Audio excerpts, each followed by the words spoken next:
Hello, welcome to ज्ञान दर्शन classes. देखिए, शुरू करते हैं इतिहास की क्लास। देखो, अभी हमने जो लास्ट टाइम पढ़ा था वो हमने पढ़ा था सिंधु घाटी सभ्यता। सिंधु घाटी सभ्यता के बाद जो अगला टॉपिक है वो है वैदिक काल। ठीक है, तो वैदिक काल को समझने से पहले थोड़ा सा इससे पहले का रिवीजन करते हैं। देखिए, सबसे पहला टॉपिक फर्स्ट नंबर पे हमने पढ़ा था पाषाण युग। पाषाण युग या पाषाण काल। पाषाण काल 3 पार्टों में था। पहला था पुरापाषाण काल, दूसरा था मध्य पाषाण काल और तीसरा था नवपाषाण काल। ठीक है, इनसे संबंधित घटनाएं पढ़ी थी। इसमें सबसे पहले हमें मिलता है गाएंगे आग की खोज। आग की जो खोज हुई थी वो इसी काल में हुई। इसमें हमें मिलता है पशुपालन के साक्ष्य। कहाँ से मिलता है ये भी हमने लिखा था, आदमगढ़ और बागोर थे। फिर हमें नवपाषाण काल, इसमें होती है कृषि की शुरुआत, कृषि, पहिए का आविष्कार। ठीक है, इस प्रकार से। और आगे देखते हैं। इसके बाद फिर हमने पढ़ा था अगला टॉपिक सिंधु घाटी सभ्यता। सिंधु घाटी सभ्यता। देखिए, सिंधु घाटी सभ्यता बोल दो या सैंधव सभ्यता बोल दो, बात एक ही है। ठीक है, सिंधु घाटी सभ्यता के बारे में हमने पढ़ा था कि इसकी जो सबसे पहले इसके अंदर जो मिलने वाले नगर थे, सबसे पहले नंबर पे हमें हड़प्पा मिला था और उसके बाद मोहनजोदड़ो और उसके बाद बहुत सारे अन्य नगर हमने लिखे हैं इसके बारे में। ठीक है, तो सिंधु घाटी सभ्यता से सबसे ज़्यादा जो इम्पोर्टेंट पार्ट है वो यही है कि इसका जो सबसे पहला स्थल है हड़प्पा, दूसरा मोहनजोदड़ो। ठीक है, यहाँ से क्या क्या हमें प्राप्त हुआ। ठीक है, इनकी खोज किसने करी, कब इनकी खोज हुई, इनका अर्थ क्या है, सिंधु घाटी सभ्यता का आकार कैसा था, इसे हड़प्पा सभ्यता क्यों कहा गया। ठीक है, इन सब के बारे में हमने चर्चा कर ली है। अब इससे आगे चलते हैं नेक्स्ट पॉइंट। नेक्स्ट पॉइंट है हमारा वैदिक काल। ठीक है, अब वैदिक काल देखते हैं। सबसे पहले जो है 1921 लगभग, क्योंकि 1921 में ही हड़प्पा स्थल की खोज हुई थी। इससे पहले जो है ऐसा माना जाता था भारतीय इतिहास में कि भारत की सबसे प्राचीन जो सभ्यता है वो है वैदिक सभ्यता या वैदिक काल, इसे प्राचीन माना गया। लेकिन सिंधु घाटी सभ्यता की खोज से ये गलत सिद्ध हुआ और सबसे पुराना स्थल कौन सा हुआ, हड़प्पा सभ्यता। ठीक है, तो हड़प्पा सभ्यता की बात आज बात करते हैं वैदिक काल की। तो वैदिक काल का जो सन है उसकी बात करें तो 1500 ईस्वी पूर्व से लेकर 600 ईस्वी पूर्व तक का जो सन है ये माना जाता है वैदिक काल। ठीक है, एक बात और, हड़प्पा का जो शासन काल है, हड़प्पा बोल दो या सिंधु घाटी बोल दो, हड़प्पा सभ्यता का जो शासन काल है, मतलब जो शासन काल तो नहीं बोलेंगे, मतलब जो इसका टाइम था वो, हड़प्पा का जो शासन काल था ये था 2500 ईस्वी पूर्व से लेके 1750 ईस्वी पूर्व तक का, इसे माना जाता है हड़प्पा का। ठीक है, ऐसा माना जाता है कि जो सिंधु घाटी सभ्यता हड़प्पा सभ्यता थी 1750 ईस्वी में जो है, ईस्वी पूर्व, ईस्वी तो नहीं बोलेंगे, 1750 ईस्वी पूर्व बाढ़ आ जाने के कारण जो है ये खत्म होगी। ठीक है, और भारत की जो भूमि थी, इस धरती पे कोई भी व्यक्ति नहीं था। कुछ समय बाद, लगभग 250 साल बाद आते हैं आर्य लोग। ठीक है, आर्य लोग आए। सबसे प्रचलित जो सिद्धांत है वो है मैक्स मुलर का सिद्धांत। आर्यों को माना गया कि ये मध्य एशिया से आए और इन्होंने आके भारत में एक ग्रामीण सभ्यता जो है वो शुरू करी, उसी को कहा गया वैदिक सभ्यता। ठीक है, तो देखते हैं वैदिक सभ्यता के बारे में। इसके अंदर हम पढ़ेंगे ऋग्वैदिक काल और उत्तर वैदिक काल। ठीक है, वैदिक सभ्यता को भी 2 पार्टों में बांटा गया, एक 1500 ईस्वी पूर्व से लेकर 1000 ईस्वी पूर्व तक, दूसरा 1000 ईस्वी पूर्व से लेकर 600 ईस्वी पूर्व तक। ये सब है ऋग्वैदिक काल। ठीक है, देखते हैं आगे इसमें। अब देखते हैं वैदिक काल जो है, वैदिक काल के जो स्रोत हैं, वैदिक काल की जो जानकारी मिलती है उन किन स्रोतों के आधार पर मिलती है। तो सबसे पहला आएगा इसमें साहित्यिक स्रोत, और साहित्यिक स्रोत में कौन से आएंगे, साहित्यिक स्रोत में आएंगे वेद, ब्राह्मण ग्रंथ, अरण्यक और उपनिषद। ठीक है, ये सब वो हैं जिनके आधार पर हमें जो है वैदिक काल की जानकारी मिलती है। बात करते हैं हम ग्रंथ के बारे में, वेद के बारे में। पहले अगर वेदों को देखें तो भैया इन वेदों की संख्या है 4, कुल 4 वेद हैं। सबसे प्राचीन वेद की बात करें तो सबसे प्राचीन वेद का नाम होगा ऋग्वेद। ऋग्वेद क्या है, ये सबसे प्राचीन वेद है ऋग्वेद। दूसरा पॉइंट देखते हैं इनसे संबंधित। अगर पूछे सबसे लोकप्रिय वेद, सबसे लोकप्रिय, या इसे हम कह सकते हैं सर्वश्रेष्ठ वेद, सबसे लोकप्रिय वेद या सबसे श्रेष्ठ वेद या ब्रह्म वेद, सबसे श्रेष्ठ या ब्रह्म वेद, तो ये आएगा अथर्ववेद। अथर्ववेद, ठीक है। वेदों की संख्या 4, ऋग्वेद, यजुर्वेद, सामवेद, अथर्ववेद। तो जो चौथा वेद है वही सबसे लोकप्रिय माना गया। आगे चलते हैं। अगर वेदों की बात करें तो वेद अपुरुषेय हैं। अपुरुषेय मतलब इनकी जो रचना है किसी भी पुरुष के द्वारा नहीं करी गई, ठीक है। लिखते हैं, ये अपुरुषेय है, अर्थात इनकी जो रचना है किसी भी एक व्यक्ति के द्वारा नहीं करी गई। नेक्स्ट देखते हैं, उत्तर वैदिक काल में जो वेद हैं इनकी रचना कैसे हुई। ये ऋषि मुनियों के मंत्रों, यानी कि मंत्र थे, कुछ कर्मकांड है ना, इन सब का संकलन है ये जो सभी वेद हैं। तो इन वेदों का जो संकलन करता है, संकलन करता, इन वेदों को चारों को जो यानी कि उत्तर वैदिक काल के बाद जो ने जोड़ा गया, ठीक है। तो इसके संकलन जो करता है उनका नाम है भैया कृष्ण देव व्यापन वेद व्यास। वेद व्यास लिख सकते हैं आप, वेद व्यास, ये थे इनके संकलन करता, ठीक है। ये थी वेद के बारे में, नोट करेंगे एक बार इसे।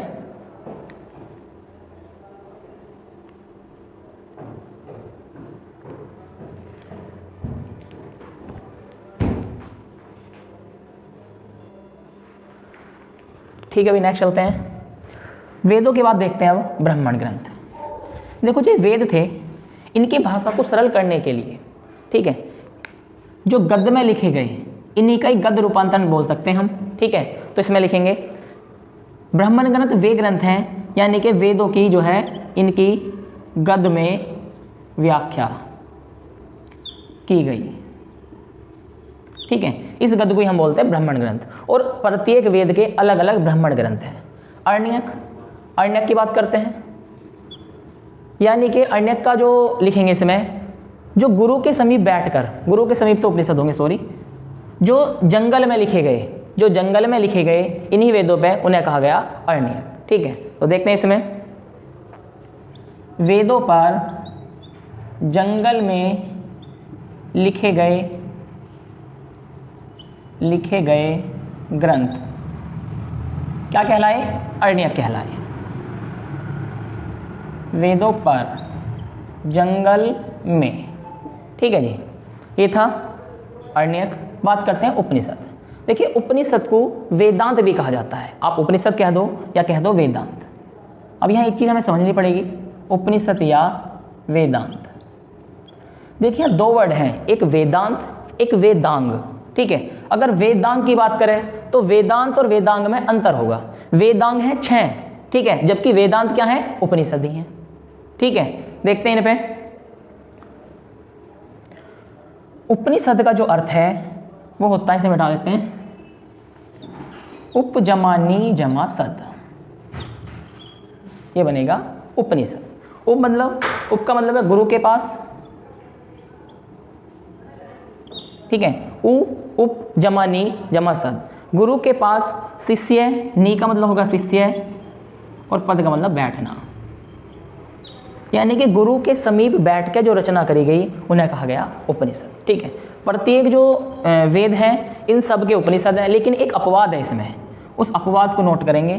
प्रत्येक वेद का, सॉरी 3 वेदों के उपनिषद है, एक का नहीं है, और वो किसका नहीं है वो हमें लिखना पड़ेगा, वो देखना पड़ेगा, वो है अथर्ववेद। अथर्ववेद, अथर्ववेद का कोई भी उपनिषद नहीं है, कोई भी उपनिषद नहीं है, ठीक है जी। इसके बाद बात करते हैं जो हमने वेद लिखे थे अभी, वेदों के बारे में हमने पढ़ा बाहर से, अब हम चारों वेदों का विस्तार से वर्णन करेंगे, ठीक है। चलते हैं नेक्स्ट, पढ़ा दें। देखिए बात करते हैं ऋग्वेद की। तो ऋग्वेद की जो भाषा है, अगर भाषा की बात करें संस्कृत भाषा में ये लिखा गया है। इसकी जो लिपि है वो है ब्राह्मी लिपि, ठीक है। और अगर मंडल की बात करें तो ऋग्वेद के अंदर आते हैं भैया 10 मंडल, और ये मंडल इंपॉर्टेंट है इसके। ऋग्वेद के अंदर है 10 मंडल। 10 मंडलों में ये 3 पार्टों में बटे हैं, सबसे पहला आता है प्राचीन मंडल। सबसे प्राचीन मंडल की बात करें तो वो होंगे 2 से 7, यानी कि 2 से लेकर 7 तक के जो मंडल हैं वो सभी मंडल हैं प्राचीन मंडल। और जो 8 और 9 मंडल हैं, 8वां और 9वां जो मंडल है यहीं पे लिख लेते हैं, सबसे प्राचीन। फिर बात करेंगे मध्य मंडल की तो 8वां और 9वां मध्य मंडल होंगे इसके। और अगर बात करें नवीन मंडल, ये इंपॉर्टेंट है, नवीन मंडल तो इसके नवीन मंडल है पहला और 10वां। ठीक है, तो इस प्रकार से 10 मंडल, 2 से 7 तक प्राचीन मंडल हैं, 8वां 9वां मध्य मंडल है और 1 से 10 तक नवीन मंडल है। इसके अलावा अब इसके मंडलों के बारे में पढ़ते हैं। तो सबसे पहले देखो जो इंपॉर्टेंट है, केवल 10 के 10 का वर्णन नहीं करना हमें। ठीक है, तीसरा मंडल, जो तीसरा मंडल है इसमें हमें मिलता है गायत्री मंत्र। आपसे पूछा है गायत्री जो मंत्र है, गायत्री मंत्र किस मंडल में मिलता है, तो वो तीसरे मंडल में है। ये सूर्य देव की स्तुति के लिए है। ठीक है, और ये जो है दिया किसने था। ठीक है, तो पहला पॉइंट यही है कि तीसरे मंडल गायत्री जो मंत्र मिलेगा वो तीसरे मंडल में मिलेगा। ठीक है, इसके जो रचनाकार है, रचयिता जो है वो है विश्वामित्र। विश्वामित्र ने ऋग्वैदिक काल में अनार्य को आर्य बनाने के लिए, ठीक है, इस मंत्र की रचना करी थी। ये है इसके रचनाकार। ठीक है जी, सूर्यदेव, ये भी आप लिख सकते हैं, सूर्यदेव की स्तुति में। आगे चलते हैं फोर्थ मंडल। ठीक है, तीसरे मंडल में इतना ही हमें याद रखना है। ठीक है, फोर्थ मंडल की बात करें तो कृषि से संबंधित है। ये कृषि से संबंधित, कृषि से संबंधित मंडल कौन सा होगा, चौथा मंडल। ठीक है, 7वां मंडल, देखो इसका 7वां मंडल इंपॉर्टेंट है। ठीक है, 7वें मंडल के बारे में देखते हैं। 7वें मंडल के बारे में हमें मिलता है 10 राज्य युद्ध। ठीक है जी, 10 राज्य युद्ध का जो वर्णन मिलता है वो मिलता हमें कौन से मंडल में, 7वें मंडल में। अब इस युद्ध के बारे में अगर हम थोड़ा सा पढ़ें, ठीक है, तो ऋग्वैदिक काल में एक जो है भरत कबीला था, कबीले के रूप में बोल सकते हैं इसे भरत। ठीक है जी, इस भरत कबीले का जो समय राजा था उसका नाम था सुदास। कबीले का नाम भरत, भरत कबीले का राजा हुआ सुदास। और इस भरत कबीले का जो पुरोहित था, पुरोहित, ठीक है, पुरोहित थे विश्वामित्र, इसी उसके पुरोहित थे विश्वामित्र।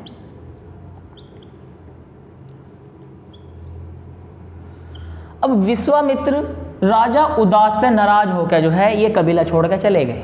ठीक है, और पहले जो पुरोहित थे वे विश्वामित्र थे, और सुदास ने क्या करा, जब विश्वामित्र कबीले को छोड़ के चले गए तो इसने अपने जो दूसरे पुरोहित थे, सेकंड जो पुरोहित थे विश्वकर्मा,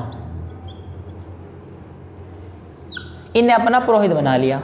विश्वामित्र गए और विश्वामित्र ने जाके जो है राजाओं से मिले, है ना, अनार्यो और विश्वामित्र, इन्होंने जो है एक संघ बनाया। ठीक है, ऐसा माना जाता है कि उसमें 10 राजाओं का युद्ध था, ये 10 राजा थे एक तरफ, इन्होंने एक संघ बनाया और संघ बना के राजा सुदास से युद्ध लड़ा। ठीक है, और राजा सुदास से युद्ध लड़ा, लेकिन ये उस युद्ध में भी हार गए।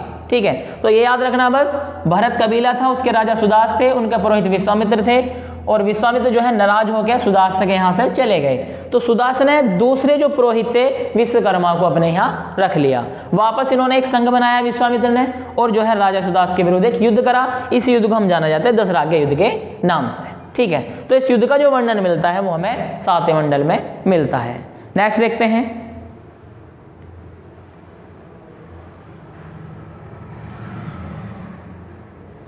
नोट करेंगे इतना।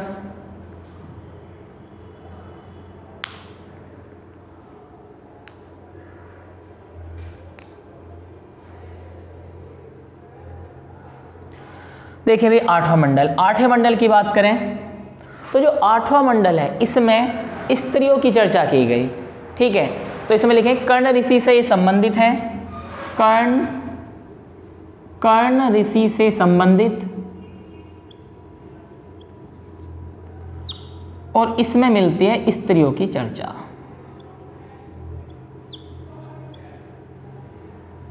ठीक है जी, ये था हमारा 8वां मंडल।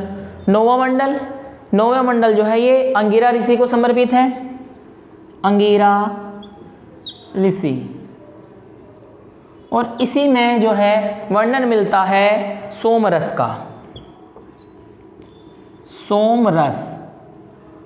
सोमरस का वर्णन, सोमरस का वर्णन जो मिलता है हमें 9वें मंडल में मिलता है। अंगिरा ऋषि, सोमरस, कर्ण ऋषि, स्त्रियों पर चर्चा, दशरथ के युद्ध, कीर्ति से संबंधित, और गायत्री मंत्र। ठीक है, अब एक और बचता है, वो है 10वां मंडल। 10वां मंडल, ठीक है जी। अब 10वें मंडल की बात करते हैं। देखिए, तो जो 10वां मंडल है, इस 10वें मंडल के पुरुष सूक्त में, पुरुष सूक्त, इस 10वें मंडल के अंदर जो सूक्त था पुरुष सूक्त, इस पुरुष सूक्त में ही सबसे पहले हमें मिलता है 4 वर्णों का उल्लेख। 4 वर्णों का उल्लेख।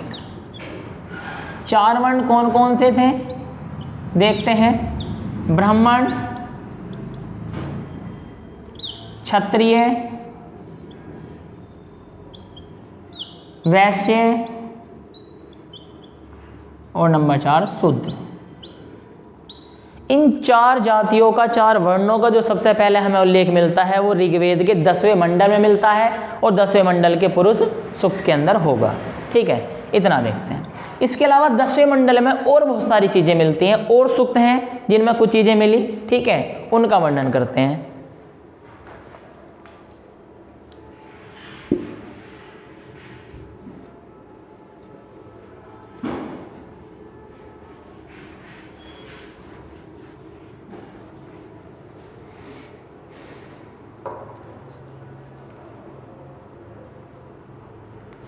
ठीक है, इसी में एक दूसरा सूक्त है, सूर्य सूक्त।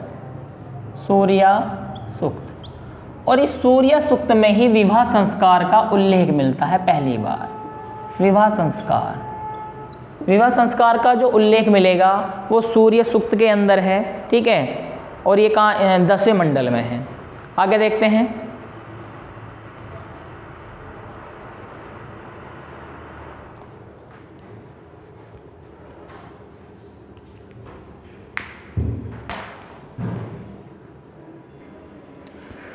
ठीक है भाई, अब देखते हैं ऋग्वेद के ब्राह्मण ग्रंथ। नेक्स्ट देखते हैं।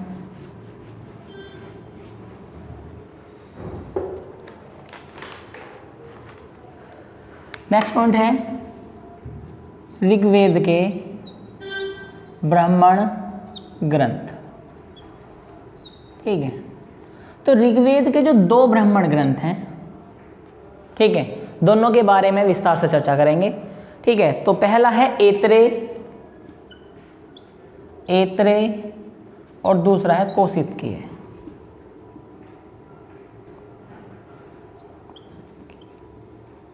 कौशितकी, ठीक है, ऐत्रेय और कौशितकी, ये 2 ऋग्वेद के ब्राह्मण ग्रंथ हैं।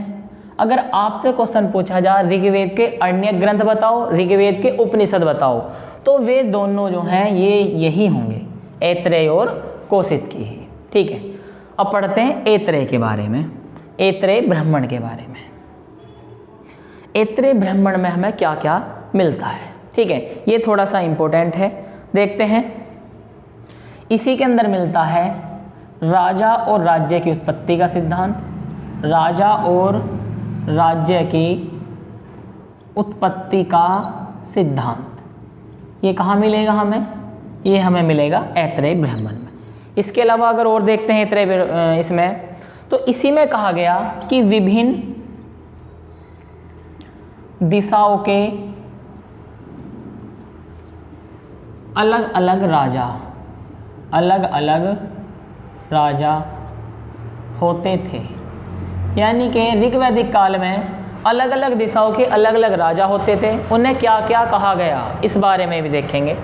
यहाँ पे बना लेते हैं। सबसे मिड में जो होता था ये है east, west, north, south. Mid वाले को कहा गया राजा, साउथ वाले को कहा गया भोज, इसे कहा गया स्वैराट।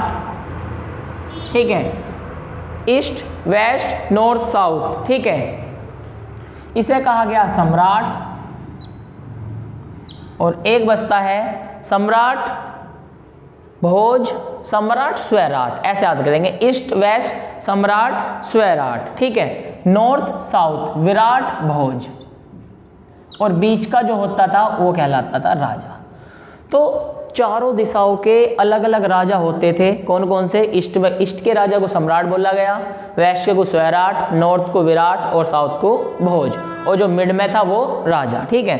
और इसका जो उल्लेख मिलता है हमें ऐतरेय ब्राह्मण में मिलता है। इतना हम इसमें याद रखेंगे, ठीक है। और देखते हैं ऋग्वेद में और क्या क्या कहा गया इसी के अंदर। इसी में पत्नी को मित्र कहा गया, पत्नी को मित्र, ठीक है। आगे चल के अर्धांगिनी भी कहा गया है एक उपनिषद में।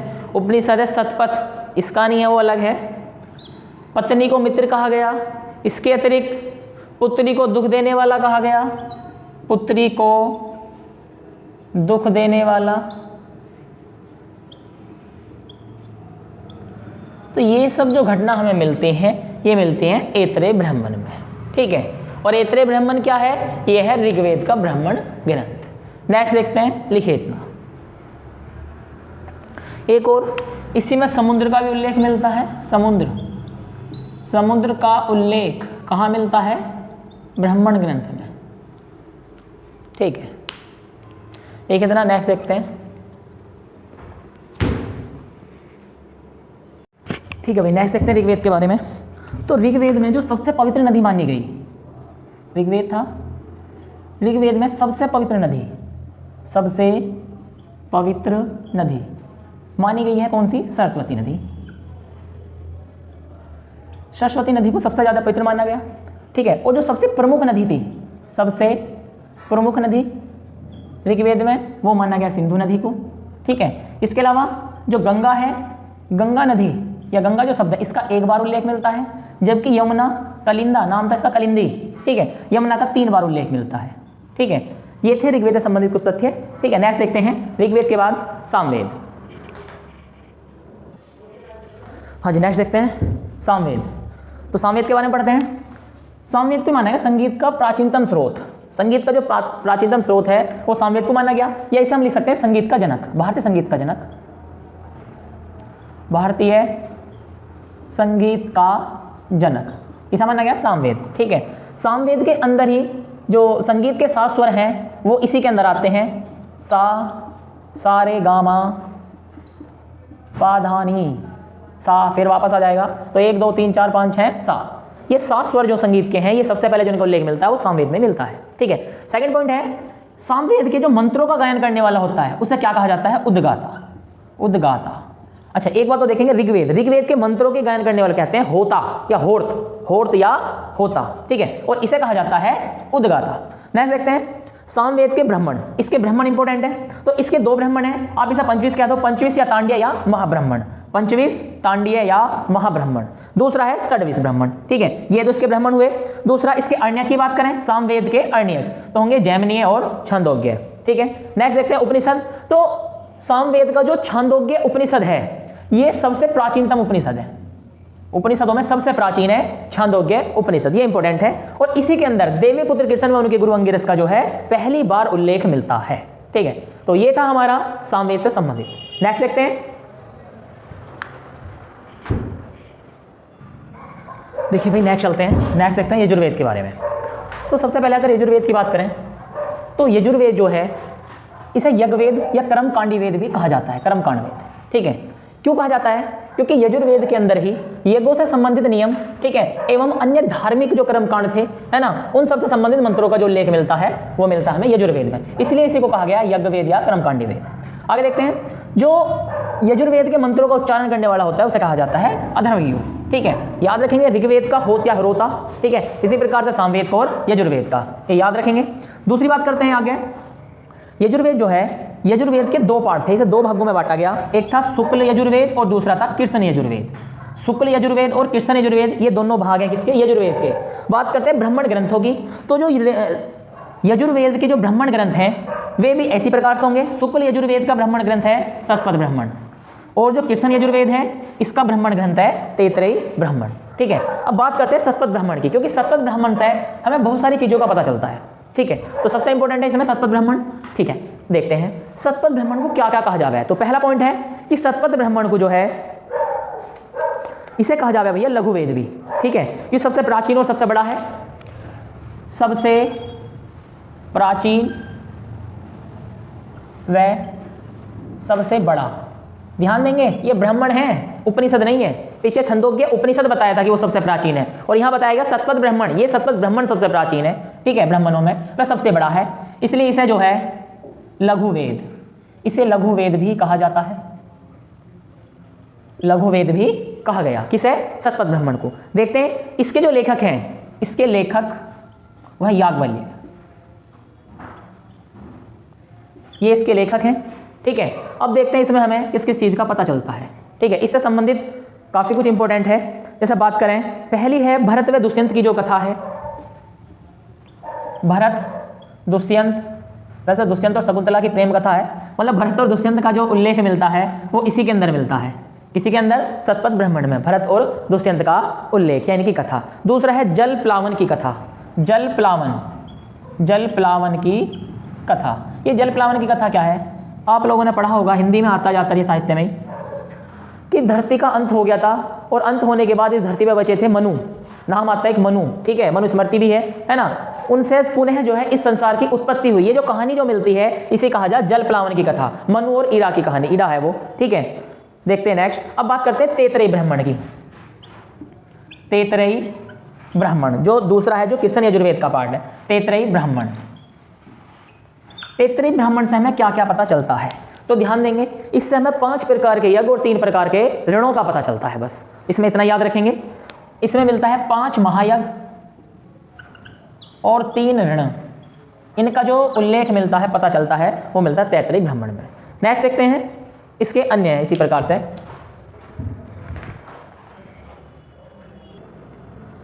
देखिए नेक्स्ट देखते हैं यजुर्वेद के अर्ण्यक ग्रंथ।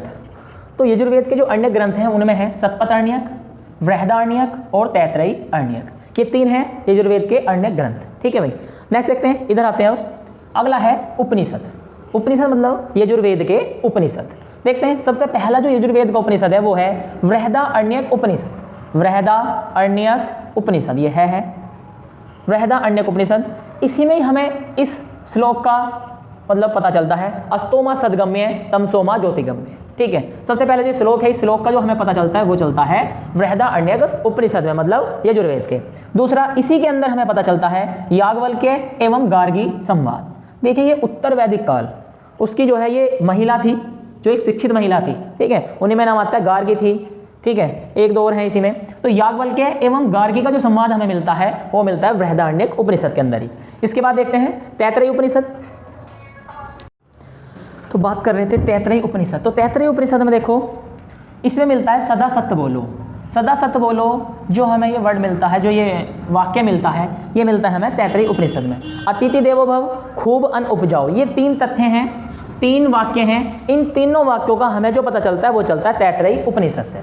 नेक्स्ट देखते हैं, नेक्स्ट है मैत्रायणी उपनिषद। मैत्रायणी उपनिषद में देखिए सबसे पहले ऋग्वेद, ऋग्वेद में जो भी वर्ण थे, जो जातियां थी, वो कर्म के आधार पर थी, लेकिन धीरे धीरे क्या होता चला गया, ये सब पूर्वत रहने लगी, अर्थात यदि कोई ब्राह्मण है तो उसका पुत्र भी ब्राह्मण होगा, चाहे उस पर कुछ आओ या ना हो, ठीक है। ऐसे क्षत्रिय थे, इनका जो था मतलब समाज में जो है अब बुराइयां व्यापत होंगी, बुराइयां फैलनी स्टार्ट होंगी। तो देखेंगे मैत्रेयी उपनिषद में जो है कहा गया स्त्री की तुलना जो है जुआ व पासा से करेगी, ठीक है। देखिए बात करेंगे कंठ उपनिषद की। तो कंठ उपनिषद में लिखा गया है उठो जागो, है ना, ये वर्ड है जो शायद स्वामी दयानंद सरस्वती स्वामी विवेकानंद का कथन है ये। उठो जागो और जब तक, उठो जागो और जब तक लक्ष्य न मिले रुको मत, रुको मत। ये जो मिलता है उठो जागो और जब तक लक्ष्य न मिले रुको मत, ये मिलता है हमें कंठ उपनिषद में, ठीक है जी। नेक्स्ट देखते हैं ईसो उपनिषद। ईसो उपनिषद, ईसो उपनिषद में दिया गया है निष्काम कर्म, ठीक है। निष्काम कर्म यानी कि श्री कृष्ण ने जो गीता में कहा है कि कर्म करो फल की इच्छा न करो, उसका सबसे पहले जो उल्लेख में मिलता है वो ईसो उपनिषद में मिलता है, ठीक है। तो यह है निष्काम कर्म, मतलब कर्म करो फल की इच्छा मत करो। इसका जो सबसे पहले उल्लेख मिलता है, निष्काम कर्म का जो उल्लेख मिलता है वो मिलता है हमें इस उपनिषद में। नेक्स्ट देखते हैं, देखिए भाई नेक्स्ट देखते हैं अथर्ववेद। तो अथर्ववेद में सबसे पहला क्वेश्चन है, देखो भाई कि अथर्ववेद के जो मंत्रों का जो उच्चारण करता था उसे कहा जाता था ब्रह्मा। क्या कहा जाता था? ब्रह्मा। दूसरा, अथर्ववेद जो नाम पड़ा यूँ पड़ा अथर्व ऋषि पे, ठीक है जी। इसके जो प्रथम दृष्टा थे वो थे अथर्व ऋषि, ठीक है। और इन्हीं के नाम पे अथर्वा ऋषि है, अथर्वा ऋषि थे और इन्हीं के नाम पे जो है अथर्ववेद जो है पड़ा है। दूसरा, वेद त्रिय, वेद त्रिय मतलब 3 वेद है, देखिए ऋग्वेद, ठीक है, यजुर्वेद और सामवेद। इन तीनों वेदों को सम्मिलित रूप से कहा जावे वेद त्रिय, इसी को बोला गया वेद त्रिय। तो वेद त्रिय में ये वेद शामिल नहीं है। वेद त्रिय में कौन कौन से वेद आएंगे? ऋग्वेद, यजुर्वेद और सामवेद, ठीक है। अथर्ववेद को माना गया सबसे लोकप्रिय, सर्वश्रेष्ठ वेद, ठीक है जी। सबसे लोकप्रिय वेद इसी को कहा गया, सर्वश्रेष्ठ वेद इसी को कहा गया और ब्रह्म वेद भी इसी को कहा गया। हमने अभी पहले उसमें पढ़ा था ब्रह्म वेद, ठीक है जी। सबसे लोकप्रिय वेद कौन सा है? अथर्ववेद। श्रेष्ठ वेद, सबसे श्रेष्ठ वेद अथर्ववेद, ब्रह्मवेद, अथर्ववेद। आगे देखते हैं, इसका कोई भी अन्य ग्रंथ नहीं है, ये बात याद रखनी है कि अथर्ववेद का कोई भी अन्य ग्रंथ नहीं है। दूसरा, जो इतिहास शब्द है, इतिहास शब्द का सबसे पहले जो उल्लेख मिलता है, इतिहास शब्द का सर्वप्रथम जो हमें पता चलता है, उल्लेख मिलता है, वो मिलता है हमें अथर्ववेद में। अथर्ववेद से हमें इतिहास शब्द का पता चलता है। नेक्स्ट, मृत्युलोक के देवता राजा परीक्षित थे, है ना। मृत्युलोक के देवता राजा परीक्षित का जो वर्णन मिलता है या जो इस चीज़ का हमें उल्लेख मिलता है, ये उल्लेख भी हमें कहाँ से मिलेगा? यहाँ से मिलेगा। नमस्ते भाई। आगे तो देखते हैं, मृत्युलोक के जो देवता थे इन्हें माना गया राजा परीक्षित को, ठीक है। और राजा परीक्षित का जो उल्लेख मिलता है वो हमें यहाँ से मिलता है। और आत्मा का पुनर्जन्म, आत्मा का पुनर्जन्म या स्वर्ग के बारे में जो पता चलता है, स्वर्ग नरक ये सब, इन सब का भी हमें अथर्ववेद में ही मिलता है। अथर्ववेद मेनली जो था वो है, इसमें जो सबसे ज़्यादा जो उल्लेख मिलता है वो मिलता है जादू टोना, वशीकरण, भूत प्रेत, आत्मा, इन सब के बारे में जो मिलता है वो सब मिलता है अथर्ववेद में। दूसरी बात करते हैं ब्राह्मण ग्रंथ। तो इसका ब्राह्मण ग्रंथ है गोपथ, ठीक है। अथर्ववेद का सीधा क्वेश्चन यही पूछा जाता है कि अथर्ववेद का ब्राह्मण ग्रंथ निम्न में से कौन सा है, तो वो होगा गोपथ, ठीक है। दूसरा देखते हैं उपनिषद। बात करते हैं उपनिषद, तो इसके 2 उपनिषद हैं, दोनों के नाम लगभग सेम से लगते हैं हमें, लेकिन दोनों अलग हैं। और सबसे ज़्यादा पूछा जाता है कि इनके अंदर जो वाक्य दिए गए, कौन सा वाक्य कौन से इसमें दिया गया है। तो देखते हैं, सबसे पहला है मांडुक्य उपनिषद। इसकी बात करें तो यह सबसे छोटा उपनिषद है, सबसे छोटा उपनिषद, सबसे छोटा उपनिषद। और इसी के अंदर कहा गया है कि इस सृष्टि की जो उत्पत्ति हुई है वो ब्रह्मा से हुई है। मतलब जो सृष्टि उत्पन्न हुई है वो ब्रह्मा से हुई, सृष्टि ब्रह्मा द्वारा उत्पन्न, इस सृष्टि की जो रचना हुई है वो ब्रह्मा के द्वारा हुई है। इसमें एक वाक्य और मिलता है, सत्यम शिवम सुंदरम। सत्यम शिवम सुंदरम, ये इधर थोड़ा कट गया होगा तो मैं बोल रहा हूँ सत्यम शिवम सुंदरम। जो ये वाक्य मिलता है, यूँ हमें वाक्य मिलता है यहीं से, ठीक है। थोड़ा सा इधर लिख देते हैं, चलो। सत्यम शिवम सुंदरम, ठीक है जी। तो ये सब था हमारा इसमें मांडुक्य उपनिषद में। पहला उपनिषद इसका मांडुक्य, दूसरा है मंडूक्य उपनिषद। तो मांडुक्य उपनिषद में सबसे छोटा उपनिषद, दूसरा ब्रह्मा द्वारा जो उत्पन्न यानी कि सृष्टि की जो रचना हुई है वो ब्रह्मा द्वारा हुई है, ये लिखा। और तीसरा है सत्यम शिवम सुंदरम, जो हमें वाक्य मिलता है ये हमें मांडुक्य उपनिषद से मिलता है। नेक्स्ट देखते हैं मंडूक्य उपनिषद। देखिए आप, सत्यमेव जयते, सत्यमेव जयते, सत्यमेव जयते जो हमें ये लिखा मिलता है, इसका जो वर्णन मिलता है वो मिलता है मंडूक्य उपनिषद से, ठीक है। इसमें इतना याद रखेंगे, ठीक है। ये थे इसके मुख्य उपनिषद। नेक्स्ट देखते हैं, नेक्स्ट क्लास में देखेंगे अब तो भाई।